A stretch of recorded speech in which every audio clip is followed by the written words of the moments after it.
വേടന്റെ കേസുമായിട്ട് ബന്ധപ്പെട്ട് കുറെ ആൾക്കാർ ഇപ്പോൾ ന്യായീകരിക്കുന്നത് കണ്ടു. കുറെ ഇൻഫ്ലുവൻസേഴ്സും കുറെ സോഷ്യൽ മീഡിയയിലും ന്യൂസ് ചാനലിന്റെ കമന്റ് ബോക്സിലും എല്ലാം ന്യായീകരിക്കുന്നത് കണ്ടു. 2 വർഷമായിട്ട് ഇപ്പോഴാണോ പീഡനം എന്ന് പറഞ്ഞത്? കേസെന്ന് പറയുന്നത് വിവാഹ വാഗ്ദാനം നൽകി പീഡിപ്പിച്ചു എന്നതാണ്. ഇല്ലെങ്കിൽ ആദ്യമേ പറയണം, ഒരു റിലേഷൻഷിപ്പിലാകുമ്പോൾ എനിക്ക് നിന്നെ കല്യാണം കഴിക്കാൻ താല്പര്യമില്ല, എനിക്ക് ഫിസിക്കൽ റിലേഷൻഷിപ്പാണ് വേണ്ടത് എന്ന് ആദ്യമേ പറയണം. അല്ലാതെ വിവാഹ വാഗ്ദാനം നൽകി പീഡിപ്പിക്കുകയല്ല വേണ്ടത്.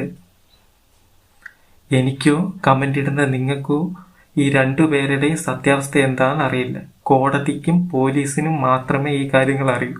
അപ്പോൾ അത് കുറച്ച് കഴിഞ്ഞ് അതിൻ്റെ ന്യൂസ് വെളി വരുമ്പോൾ നമുക്ക് ആരുടെ ഭാഗത്താണ് ശരി, ആരുടെ ഭാഗത്താണ് തെറ്റ് എന്ന് മനസ്സിലാക്കാം. അതുവരെ ഈ ന്യായീകരിച്ചുള്ള ഈ മെഴുകലുണ്ടല്ലേ, അതിൻ്റെ ആവശ്യമുണ്ടോ?